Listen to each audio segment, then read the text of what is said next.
Hello and welcome to SimCast, the higher education simulation podcast. My name's Tony Jeremy and I have been joined by my regular co-host, Dr. Lawrence Hill. Hello everybody and welcome back to SimCast. It's lovely to have you with us. And today, very excited to be joined by Phil Purver and Alex Clark from iRIS.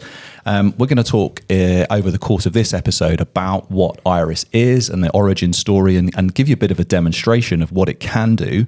But before we do that, let me tell you a little bit about who we've got on the podcast today. But first of all, Alex, Phil, if you could just say a little hello, that'd be lovely. Hi, everybody.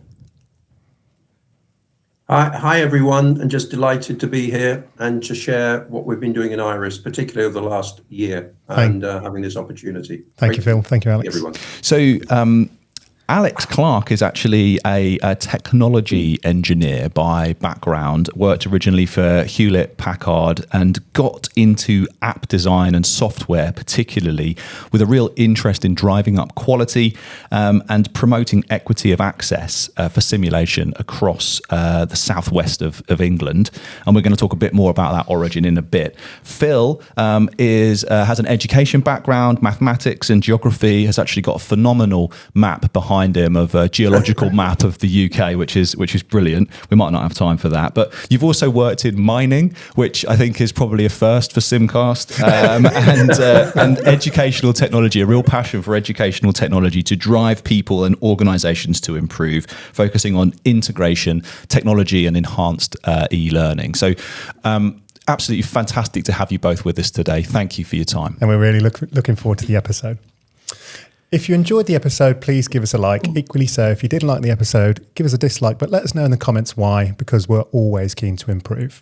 To keep up to date with all things Sim, subscribe to the channel and don't forget to check the notification bell. And SimCast is available on all popular streaming platforms. So we're going to dig into a demonstration first, and for those listening on audio only, it's going to be a bit of a stretch, isn't it? It's going to be a bit of a stretch. So if you want to transfer over to YouTube to get the full benefit of this episode, we know we have quite a strong listening followership, but this is one of the episodes where you probably do want to just chip into YouTube and have a watch. So. Over to you. Yeah. Show us what this software is and what it does. You know, what is iRIS and how does it work? Okay, so great to get this opportunity to share for a few minutes about what iRIS is. What the most fundamental thing about iRIS is what are the problems we're trying to address. And iRIS itself is a cloud-based scenario design and management system and platform, and is more than just creating scenarios. And as we all know, in every simulation and with the growth within simulation, the need is there for scenarios in every single situation. And when one looks at the three challenges we're really trying to address as a company, the one currency that nobody has is time. So if there's ways in which we can give back people time so they can spend critical hours on other aspects of the curriculum and teaching, that's fundamental in what we do. And of course, AI is going to come to the surface because that is such a driver of that time currency. But at the same time, there's no point in doing things quicker if quality is not there. So we really are very focused on how do we align creation of scenarios to very high quality standard. And those things go hand in hand. So there's really no point in doing things a lot quicker if they're not at that level. So whether we're working with ASPE here in the UK and now increasingly in other countries, whether we're working with SSH and our clients have received SSH accreditation because they've used iRIS from a standardization point of view, and they've been able to evidence that consistency in scenario design. And also at the same time, capacity.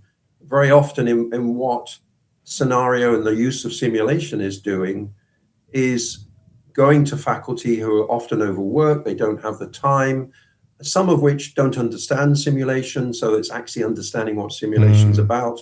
So how do you drive capacity? And innovative work that we've done with ASPE, with students writing scenarios, having built a student version of creating scenarios with Staffordshire University as a partnership. What we've been able to demonstrate and prove is that actually by engaging students in the design and writing of scenario, you can significantly increase capacity and help change the role of faculty and really make simulation widespread. I suspect that also has a real contribution to learners really engaging and investing in the detail and, and the intended learning outcomes and the underpinning science as well, right? Yeah, I thought when we started on this journey that it was all about the running of the scenario and that experience there. Actually, it's the design, which is the absolute, it's where students penetrate the connection between the case and what are we trying to achieve here and what's the underpinning knowledge, and bringing all those elements together in really beautiful ways and allowing faculty to have a really light touch role of nudging through questions. What about this? Did you think about that? What if you increase the oxygen beyond what's required? Those sorts of, so making people think about things they wouldn't necessarily think about, actually, but it gets the knowledge into their bodies in a very profound way, is what my experience is now over. And Alex, you were saying off camera that actually you came into this initially not knowing what a simulation scenario was with your previous background. So it must be quite kind of enlightening to you to see the progress that you've made with iRIS. Oh yeah. And I came in and realised it's a whole different language that's spoken. You're sort of going, what quite does that mean? And it's sort of nuanced that it feels as if it's the same, but there's a lot behind a lot of things. And so to get to StudentSim, which is almost a democratization of SIM, from a central team designing and delivering everything to actually students teaching, allowing students to practice through what they've created. You have to get the platform to a point where it's much more a natural language, even though we're using all the Anaxel standards and all that stuff. You're trying to make design easy and accessible, so that they can create a really great case and experience for people. Amazing. So yeah, it's been quite a revelation. Really. So yeah, I want to see now. I was going to say, it sounds great. I'm itching to see. Feels like a perfect opportunity to dive in and do a bit of a demo. Perfect. Well, let me share my screen, and as you say, for those people on audio, I'll try and speak out aloud. Yeah. In order so for them we may well try and and sort of interpret some of these things just for our listeners in case they can't watch anything. But fantastic. Okay. So although I'm going to turn my head, I'm just looking here on a bigger screen. You should see now the screen and logging into iRIS. And what we're going to do is use a demonstration site for iRIS just to show some of those key features and bring it back to that time, quality, and capacity aspects. I'm not going to spend time going through the whole home screen, but I really want to pick up first of all on the time aspect. And when one's looking to write a scenario, there are 3 really fast ways now with which you can start addressing that time equation. First of all, you've got the ability to generate a scenario, an AI-generated scenario. Mm-hmm. You're able to import a scenario that already exists. So you could actually bring it into the iRIS templates. And you've also got a library where clients from around the world have donated their scenarios, and you've got the ability to go in, have a look at this database of over 1,200 scenarios and duplicate them, all of which have got different benefits of time. Well, absolutely. And this came up recently at a meeting I was at, and Andy Buttery it's the thing that he says often is, how many anaphylaxis scenarios are there globally? And actually, I suppose what you're saying is if someone's uploaded one here, there might not be a need to reinvent the wheel. Absolutely. And the chances of that anaphylaxis scenario being fit for purpose for your university or teaching hospital, it's not going to be 100% fit. So a really key ability is to duplicate that and edit it. Yeah. And so you're not having to start from scratch and saying, right, we're going to be running this scenario. How do we go about creating something? So Phil, when you said that you can upload one, I can obviously see the benefit with using AI, and we've talked on a couple of episodes about how we can use that. And obviously your existing library is probably quite extensive. If you're uploading it, do you mean like just a Word document that you might have floating around, which has got a scenario? Because I would imagine there are copious amounts of those in simulation centres and universities all over the world. Absolutely. And that is exactly what it does. You're able to import here a docx scenario. So if I click here into this left-hand side of the menu and I want to choose a file from in here, and I've got a whole series of scenarios in Word format. And one of the challenges, they're very often in different structures, they're not in a consistent template, they're on different servers or on people's machines all over the place. And I could just pick one on mental capacity, bring it in and start that import. And what will actually happen is that scenario will be matched to the iRIS workflow or wizard. Oh, wow. And it just takes a few minutes for that to come through. We'll receive a notification up here when that is in. And what that will enable you to do is then move sections of that scenario around to match. Here's the notification come in. We can come into here, and here is the structure of iRIS on the left-hand side. Here is the AI has had a look at where things fit in. Mm-hmm. And as an example, you can see learning outcomes has appeared in learning objectives. I can just move that down to desired outcomes as one example, assuming that's all right, submit my changes, and it will create my scenario from that into iRIS. Great. I think one of the pragmatic challenges that you have as a simulation instructor or facilitator, particularly if you're doing someone else's sim, is if you're using someone else's template, firstly, certainly for the first one or two run-throughs, you're just trying to familiarize yourself with it. So but just being able to get through that bit. And this speaks to what you were saying, Alex, about the standardization, and you're both saying about the standardization of format being so important. Pivotal, you need routine, and you need that kind of consistency, so that the variability is the learners and the learning event, not the scenario design itself. Yeah, that's right. You know, just picking up on that, and it's such a critical point. And if we use ASPE as an example, because we align to ASPE standards here in the UK, what people often will say to us is, we've got a 3-year strategy that we're quite new to SIM, but what we want to do is get accreditation in the future. We want to make sure we reach that standard of the way we run simulation in our organization, because of obviously the reasons why we're doing simulation in the first place, you know, for better qualified people and patient safety. So sometimes people will be using iRIS at the start of that and saying, what I like is I've got that evidence trail. And even with things such as SSH, one of our clients is Cleveland Clinic globally. And they're the first organization in the world to get all 6 SSH standards. And part of the underpinning of that is iRIS, because they will say exactly what you're saying about that standardization, that consistency. And you need the tools, don't you? Because otherwise that accreditation will always be aspirational rather than achievable. Yeah. Okay, so there's clearly a sophisticated AI augmented importing capacity to iRIS. What next? Talk to us some more about the software platform.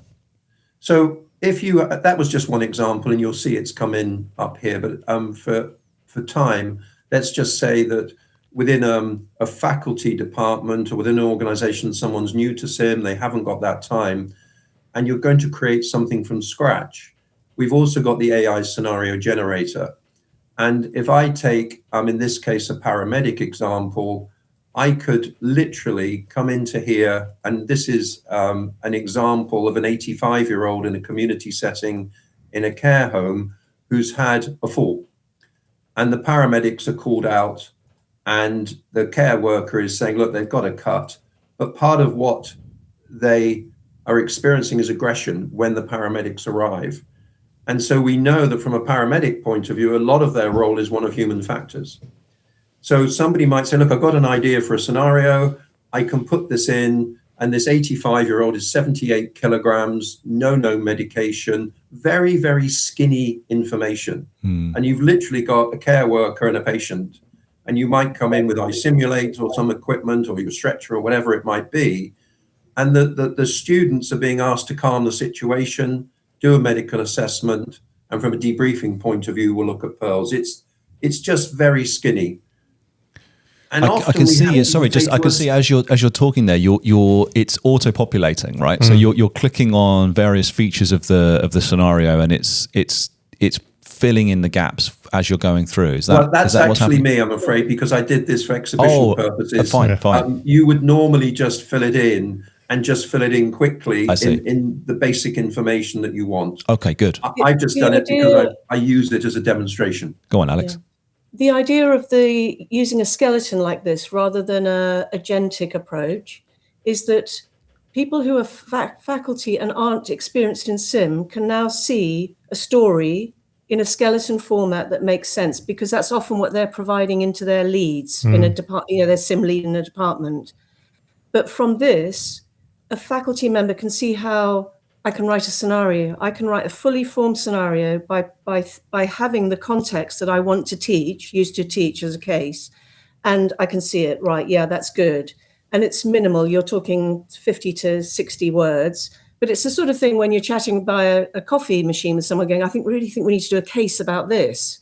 And it's that vision you've got about something, but that's a long way from a full scenario. So this is that initial vision, and now it becomes fully formed as we move it through the stages of shaping it up. This is full disclosure that the screen is a little bit small on our screen because because of the recording software that we're using. Is there anywhere where you can put in learning outcomes or objectives to go alongside this? The learning, the objectives are there. So you've got title, then you've got need, then you've got objectives. So we're following all of the format, coming to expected actions of the learners at the back end after the states and so on. So through to debriefing. So all of that golden thread is connected through that skeleton. Thanks for clarifying. And just in terms of the process, and you'll see the screen has changed, that what the AI will do is it will have a look at a gap analysis about what are the things I can do to make this scenario better. And you've got that ability you don't have to accept it. I can come in here and edit it. And as an example, the first one is, what clinical trajectory would you like? What is another one? What is the key trigger? And it will also look at your general classification of where does it fit into curriculum? What is it trying to achieve? Is there any parent speciality? And for the time of this as a very quick demo, we'll now go on to the final stage before we produce the scenario, which is a research plan. And so geographically around the world, if I'm doing a mental health case with dementia and it's in the UK and I'm going to be using NICE guidelines, if I happen to be in California, that's not necessarily what I would like to come up, or I'm in the Middle East or Australia. So from a research plan for this paramedic situation, it's picking up on researching head wound assessment in elderly with dementia all the way through to safety protocols. And once I'm happy with this, I can go ahead and that scenario will now be generated.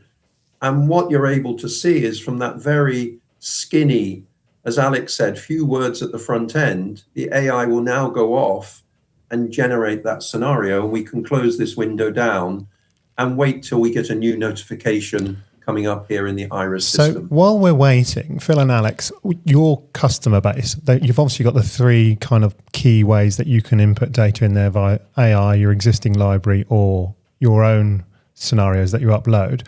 What are you finding your customers are preferring out of those three? That's a great question. It's varying enormously, but I would say the AI generator of what we're doing at the moment. I was with one of the universities not too far away from you, and they were saying that we have produced 2 weeks before Christmas all the scenarios ready for this semester by using the AI generator. And the accuracy of it is such that I've had to do very few edits. And it has completely transformed what we're doing. Within a T-level situation, in a college in the south of the UK, the same thing. Some organizations who are quite established in Sim will say, well, I've actually got 50 scenarios which exist that I'd like to bring into this consistent format. And I would say first the scenario generator, then the import, and then the 1200 fair share library for them to come in that order. Interesting, isn't it? Sign of things to come. Yeah, Well, already here, but you know what I mean. Well, absolutely, AI is already happening, continuously evolving. Do you have your own specific AI platform that you use and adapt to this, or? Yeah, we've what you're seeing there is underpinned by a whole engine really, and optimization of how do you design and what are all the knowledge bases that you need to be connected to and all that type of stuff. So yeah, we've worked very, very hard to get the accuracy of this scenario designer up to speed and up to a high level of accuracy. We had North Bristol Trust, Kit, who heads up their sim team. He said, I put in just the skinniest of frameworks for it to play with. And he said, and it came back with something just super. I mean, really, very little editing needed. But to get to that level is a huge amount of coaching and guidance around all of the aspects of scenario design. But like you were saying earlier, in terms of time saved for a simulation facilitator or an academic, it's huge, isn't it? Yeah, it's massive. Absolutely massive. So you'll see that our scenario has come in that we've created from the skeleton. And because it's AI generated, whilst the AI, exactly as Alex said, is striving there to make it as accurate as possible, you still need the human approval. And one of the key components of the iRIS platform is the fact you've got this governance built in. Things are not released and ready to use unless it's been properly signed off and reviewed. And particularly with AI, we insist that 2 people have at least signed it off. But just to give from an audience, we're not seeing the scenario, by the way. So while you're just bringing that scenario up, I think what this is speaking to is one of the things the conclusions that we came to before, which was that there is absolutely a necessity for the natural intelligence of human educators to ironically review. Though, how many people written scenarios are double peer reviewed before they go out?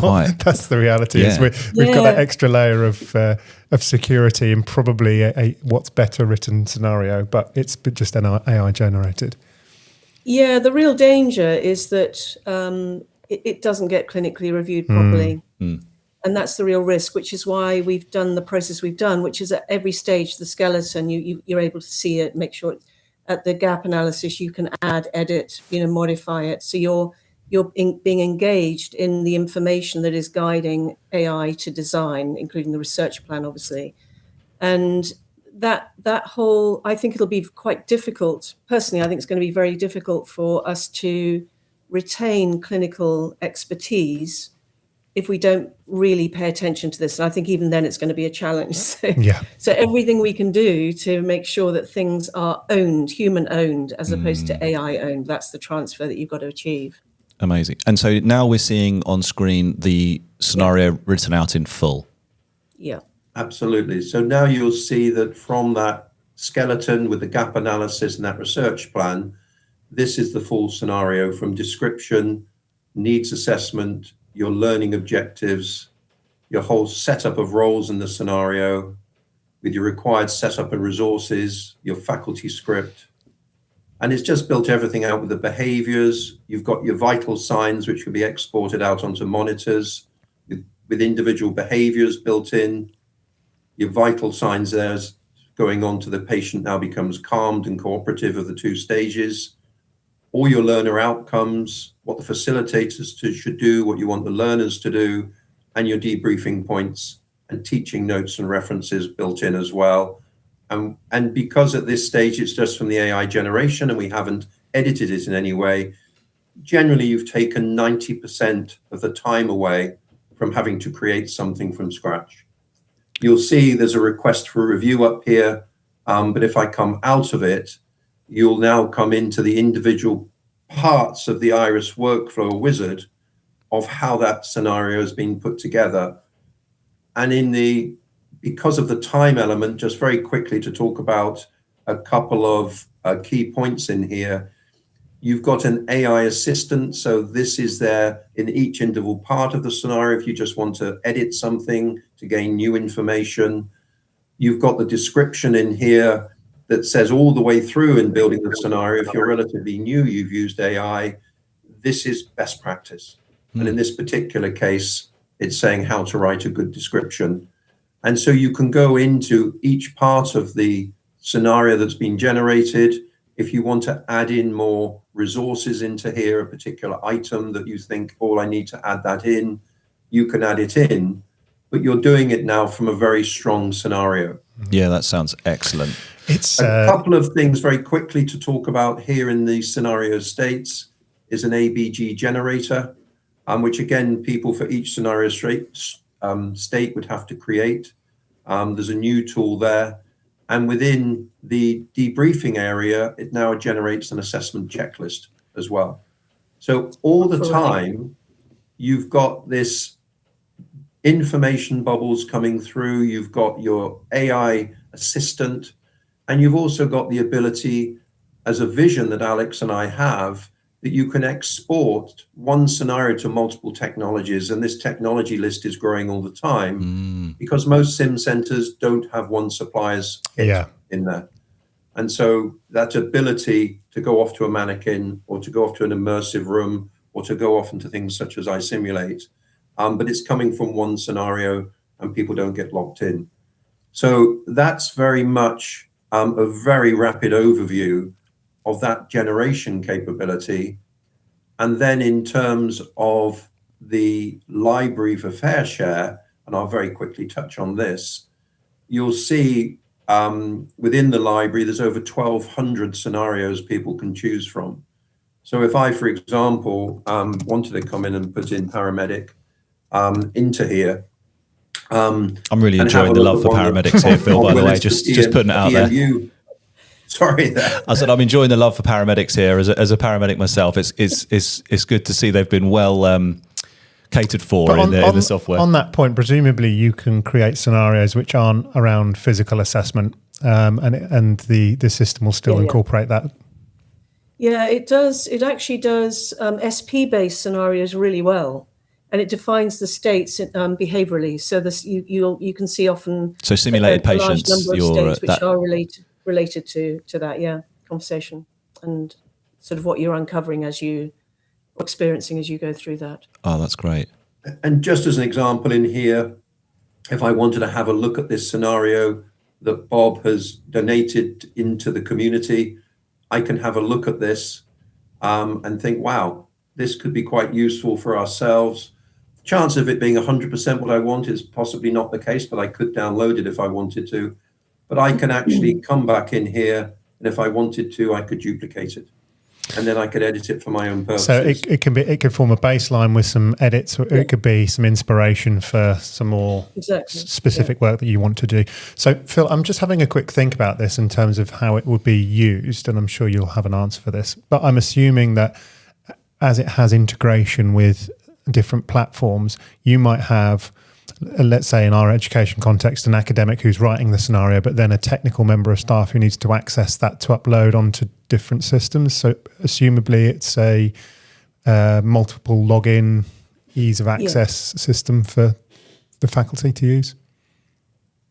Yeah, so you'll typically have your simulation-based educators with the licenses and sometimes shared licenses around a particular discipline. And then also the simulation technicians are coming in here and directly accessing and running from iRIS. So yes. So yeah, I'm just thinking, that might be a really useful way of connecting the needs of the simulation technicians in terms of equipment, in terms of facility setup, in terms of other information they need. They can access via this rather than relying on the simulation coordinator or organizer to create a calendar invite and put all of the equipment list on there. Actually, all they would need to do is see iRIS and it would be one standard set of instructions. Yeah, exactly. And we also encourage that the sim techs are actually part of the design process, so that they're added into the design in order to be able to comment on setups and ideas that they have around, actually this may work better in this set, doing it this way or whatever. So yes, what Phil's showing you is the share area where you set all of that up for a particular scenario. Okay, great.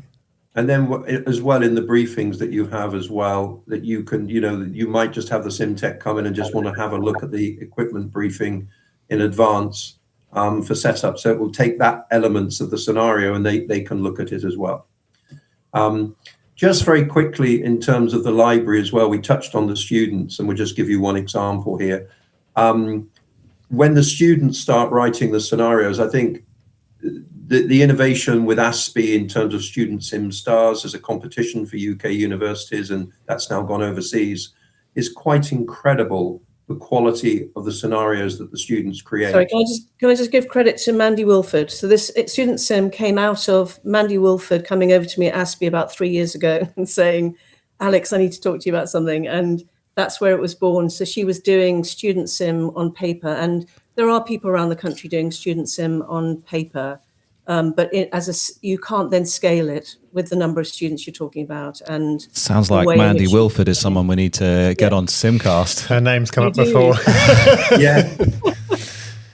No, okay. Yeah, you do actually. Yeah. Full credit to Mandy for that. To come in. But this is just an example. It's from Wrexham University, who are the winners of the competition in 24. Swansea University won it this year at ASPE. And it's just looking at the quality of what the students created and the amount of detail that they went into, and what it does from a team building point of view, communication skills, confidence, resilience, and whether they come back off work experience and say, look, there's an area we didn't feel comfortable with, that ability. And whilst we've got huge amounts of anecdotal information, we're now wanting to produce research papers. And so we're starting work with Middlesex University in order to look at a research paper where we can start comparing, as opposed to anecdotal information, on the increased performance of students. And Alex has been working closely with Swansea, and the results have been quite phenomenal of what the students are beginning to achieve in different faculty areas. And Birmingham and Sheffield, and I mean, lots of universities now are adopting this. And you really do see it's not just clinical, it's way beyond clinical, it's teamwork. They get to own a scenario together and design it together. It's the maturity. So I don't know whether you saw the StudentSim happening at ASPE. Did you see it, either of you? We weren't able to go to ASPE last year, unfortunately. What you see is just a level of authority that they come in with, because it's their scenario. They deeply own it clinically, and they know how it works and how to react in all the different circumstances. And there's a maturity that you see, and a way of working together. They had breakthroughs in pretty well all the teams actually, around the interprofessional side of things, and just realizations of, oh my goodness, just didn't realize that was how it worked for you, and this is how we can work together. So really and it will help with that authenticity of working with learners to gain a fiction contract in anything that you do with simulation. Really powerful. That's right. And also, I'm again going back to that point with the technicians. There's a lot of functional ability within this system as well. Yes. It's much more than, like you just said right at the beginning, it's so much more than just a simulation writing tool, isn't it? Yeah. Yeah, it is, and I think this last thing, and then I'm going to stop. It just very quickly show you this, because it's absolutely key for the students, and it's key for when you're actually rolling out scenarios, is the event workflow or the event wizard, where you're able to aggregate scenarios together, and it's perfect for faculty when they're actually preparing, or for the sim team when they're preparing to run, and it's a shortened form of workflow. But this is, for example, second year undergraduate nursing students. And where does it fit in with its classification? What are the standards from that quality point of view that you're trying to pull into here? In this case, it's nursing, but you've got paramedic proficiencies for that evidence building in here as well. But the second aspect of this in terms of course delivery is you can add scenarios in and have as many as you want in here in terms of running your sim day. And there's a lot of really useful data of the owner and the team member, the reviewer. And this is fundamental to the students. And it's a way that faculty, through this equivalent dashboard, can manage the students. But you can also see it from a ward point of view. So again, from a faculty point of view, planning for the day, or the SimTechs wanting to see what's going to be going on in this day. And you've got this ability to look at the whole scenario, just look at your vital signs, be pushed out to the monitors. And is just a very, very important part of running sim and the rolling out of the sim. And then one of those AI tools being an assessment checklist, that if you want to start using that in order to watch the students perform and have the rubric for scoring, and it's now being increasingly used for OSCEs as well. So what iRIS started off, and I think perhaps that's quite a way to go into its origins, where it started off and that whole democratization, it's really now evolved into this comprehensive platform of creation and management of scenarios which we all need in our simulations. Thank you so much. I can see how this could integrate with other systems, like just intuitively. But before we get into that origin story of iRIS, I think I'm thinking from a faculty perspective.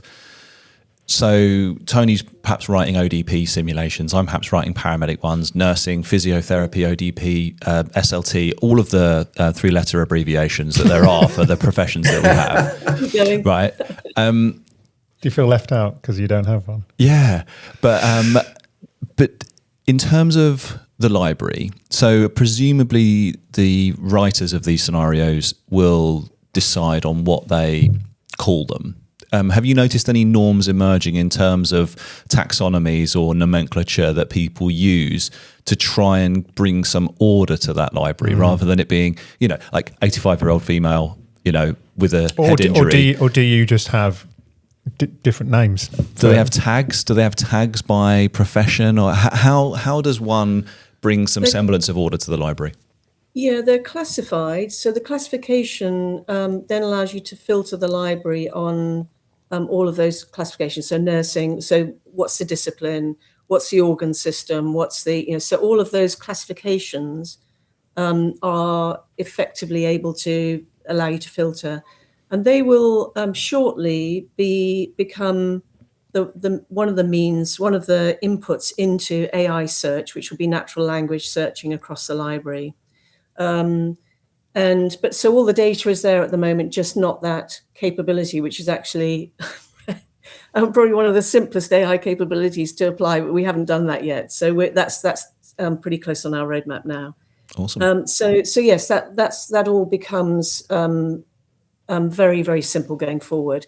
What you're saying about coding the name, we do see that, and we do recommend it as well in terms of, because that prefix allows just immediate filtering on the field. So we've talked in the past in this school about having a set of patients that can be applied across the lifespan and across the different professions that we have, so that we're not writing hundreds of different patient scenarios. What we do is take a base set of, 20 or 30 patients, but then can be applied and adapted to all sorts of different scenarios. Yeah, so you pick a patient. So in my world, a patient becomes an item that's a reusable item being able to be placed into. And the minute you say, I want Alex, you get my profile filled in and all the past medical history and all of that sort of stuff. We don't have that yet. It has come up a number of times, actually. In fact, Andy Buttery is one of the people that's been speaking about that for quite some time. But it's actually a relatively easy thing for us to do now, in terms of where our technology and architecture is these leverageable patients you can place. Do you remember? I mean, where I really want this to get to is, do you remember that series 7 Up, where there was they came back a load of kids that were every 7 years. Yeah, that were interviewed every 7 years for decades. Oh yeah. Yes.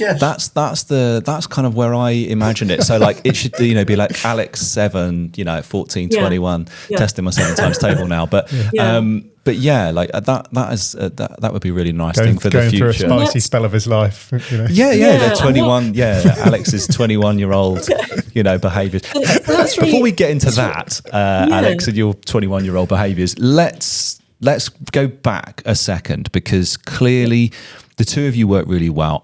iRIS is a business that you're building together, but it has highly altruistic kind of feel in terms of the democratization of learning and of scenario writing, and this anti-duplication kind of this sharing platform stuff is really nice. But where did iRIS come from? How did we get here? A conversation with Dr. David Grant, who's a pediatric intensivist down in Bristol, who was leading the Bristol and HE Southwest regional simulation sort of organizations. And he had just a real vision for, and for him, it's a really critical thing, and he works around the world on this stuff, is trying to get simulation spread and adopted at a really high quality level. So there's not effectively a 3-tier, 4-tier, 5-tier system of healthcare. And when I met him, he'd seen what we were doing, which was another platform, but same architecture, and said, "Oh, could this do that?" And I went, "Well, I'm not sure, because I don't know what a scenario is," because he was asking about scenario and I didn't know what it was. But we had a conversation and met, and it was a natural fit between the underlying technology and his vision in terms of all the things we were trying to do. So yeah, that's where it came from originally, and it's grown from there. Literally every single day we're working with customers, it's evolving. There's virtually really not a day interesting that goes past without us getting, we need to have this an improvement here, or there's a great. I mean, what you're just raising, that whole thing about the patients again as a central item, and that then giving scale to people to reuse a case that has, a 7-year-old, 14-year-old, 21-year-old version of that particular patient. So yeah. And I suppose one of the challenges for you is that, what we're trying to do is replicate some element of reality and bringing some kind of order to that system. I guess as the granularity and flexibility of the system kind of evolves and becomes ever more lifelike, if you will, and customizable, how are you guys working to ensure that it stays like a really usable interface and remains kind of functional? Because I guess there must come a tipping point at which it becomes so detailed and customizable that it becomes quite bewildering and overwhelming. So how do you square that circle? Alex, can I just add something to that, please? Because it's before you jump in, because it's a great question. In that original David Grant vision with Alex, that workflow was 12 stages. It was 12 steps because it was addressing ICU and high fidelity mannequins and those situations. And we got some critique, I use that word, that said, but I've only got a very simple scenario. I only want a 10-minute one. It's on human factors. I don't want to have to fill in all these fields. And iRIS was never there to force you to fill in any field, but it was a 12-step. And people were saying, it's too much. I don't want it. So that was the birth of the 6th step, or what we call mini-sim, which is what most people use now. That came from just listening to people saying in that evolution. Yeah. If you couple that with interprofessional, where you've got pharmacy and physiotherapy working with ICU, I've just gone through heart surgery and now I've got to start to learn to walk again or whatever, and physio are involved. And so what's actually happened also is the widening of the applications of where simulation can be used. Or I'm doing a simulation of a road traffic accident and the police are there and the paramedics are there and so on. So what we're finding is it's growing, but we've also got to keep it simple at the same time. It's a real challenge, isn't it? Being it's that balancing act. And I think we're constantly looking at ways to improve the user interface because, again, that evolves quickly. We don't want to create things fast without the quality. So therefore, another really important point is to add the pharmaceutical standards that are coming in. You'll see that the paramedic standards are now in. People are asking about mental health standards. Well, that was never there before. We're basing it on nursing, for example, with Axel or with ASPE. So we're finding that layer of complexity and breadth is just a great reflection on the growth in simulation. Yeah, absolutely. And it's exploding, isn't it? It's so exciting. But we've got to constantly remind ourselves that people who are not used to these systems or not used to simulation, we need to make it easy. And for me, it's a change and transformation program. And when you add in the students, and the quality of the students, where we hear people say what they're producing is now being included in curriculum because it's better than what faculty create, that's really exciting. That's But we've powerful. actually got a very powerful change potentially in the way education is taught in universities. And to bring the ABG, for example, into a 2-hour lecture, where you can break people into groups and just use that one tool and make it very practical, we're finding that you've got this excitement of functionality. But if we step back and to say, what are the philosophical things we've got to never stop doing? It's making sure it's pragmatic and it's usable and it's easy to use at the same time. And I think this is one of the big challenges that we face with particularly with technology and simulation, because of there are so many examples of where people are trying, who are in the industry, trying to make these systems better. And actually someone like yourself, Alex, who's come from a different industry, can look at the challenges that we have, and many of them are very complex, but they need to be distilled down to something very simplistic. And you with your software design hat on can go, yeah, we can do that. It's just, it's about how you use the software and the systems.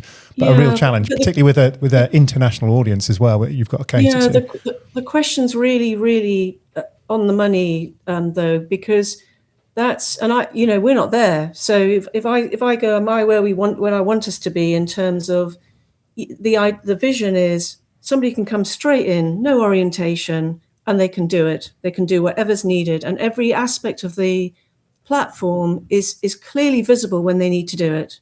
Yeah. And that's when you've got so many layers now, which is what we've got, and also different geographies, so different standards and all that type of stuff. So it's just a constant, there's no stopping with it in terms of how you organize it and make it be intuitive for people.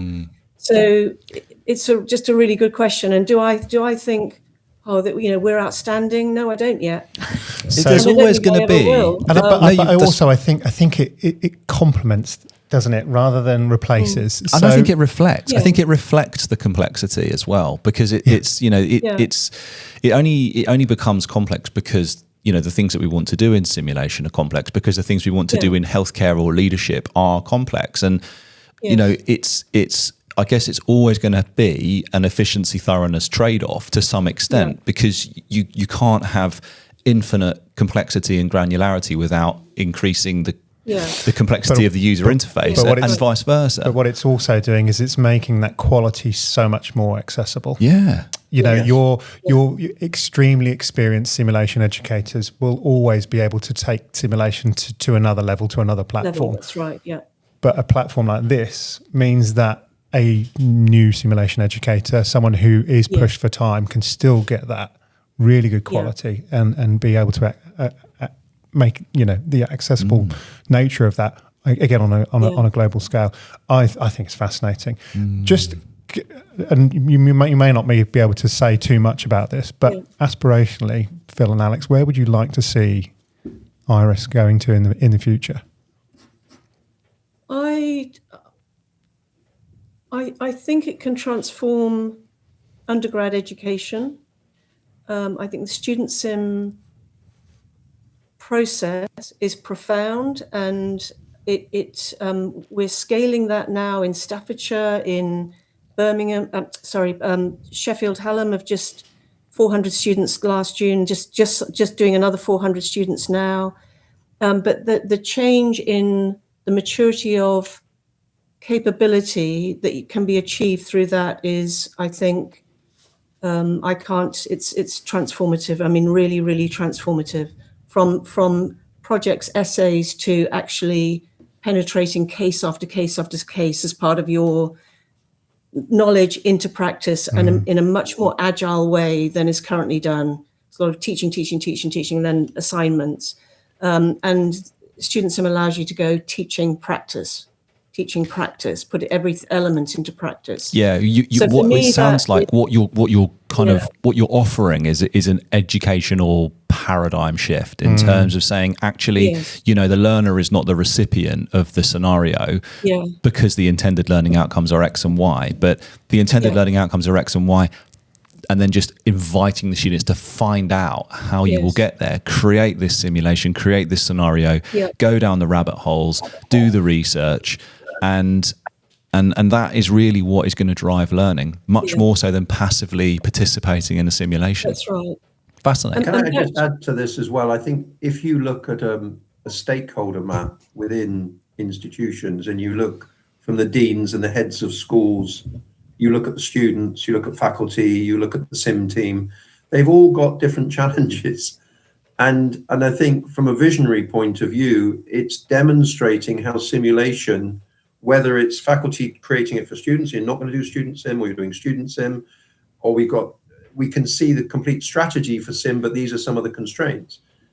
To be able to have really clear benefits to address issues of the different stakeholder groups. And when you look at the UK at the moment with some of the challenges with student numbers and obviously within the press, and people saying budgets are tight, or we have no money to do things and people don't have time to do things, but we've got to do these things. It's actually joining that all up together. And I think the vision that Mandy Wilford had with Alex to create StudentSim is not saying we're replacing the creation of scenarios from core team and the first part we showed you, but you've just got this complete opportunity to transform the way simulations delivered, but without having huge economic increases in costs. And that, I just think when you look at the educational outcomes and obviously better qualified students going into the workplace, it's what we all want in the industry. Yeah. And moving into T-levels. Yeah. So if you take T-level colleges where they've got different problems of people getting into healthcare for the first time, for the T-level program, there you're actually creating ready-made scenarios purely for T-level. And we're doing that and having success. So visionary, you can just see this widening scope. And I've now been approached by police to say, what can we do for the police? And what can we do for veterinary? And you suddenly think, visionary, the role of simulation for all of us has got such a key part to play. And we just recognize we're a piece of that, a small piece of it. But how can we as a community work together to make this even more successful? Thank you, Phil. Alex, a final word from you, and then I'm just going to ask you where people can visit if they're more interested in iRIS. Yeah, the final word is really around the equivalent of StudentSim in the hospital system and in the qualified environment is in situ sim. It's enabling it to be running in the ward and as needed, as opposed to coming out of the healthcare system into a central place and receiving sim. So those dynamics, I think, are applicable generally around the spread of sim. And we talked earlier about the disciplines. And that whole thing of helping people to join up and be able to deliver cohesive and coherent healthcare as a multidisciplinary team. And so, yeah, as much as we can help that, that's my and our quest as a team is to try and accelerate and help the quality of that work. And what a phenomenal team you are. Yeah. It's been such a pleasure talking to you about iRIS today. Thank you both for your time your obvious endeavours in this space. If anyone's interested and would like to get in contact with you to have a look about iRIS in a bit more detail, what do they need to do? They can go to the website, www.iris-sim.com, or contact Philip Purver with one L, Purver, or Alex Clark either through LinkedIn or through email at iris-sim.com as well. Okay, great. And we'll put those links in the description of the video as well, so they can get to your website. Phil and Alex, thank you so much for joining us on the podcast for this episode. It's been really interesting, but also just listening to you and again, inspiring. And that whole sense of being a simulation community to move things forwards is something that really resonates with us. And thank you. Thank you for listening into this episode of SimCast. We hope that you've enjoyed it and that it's given you something to think about. And we look forward to seeing you on the next one. Bye for now. Thank you. Bye-bye.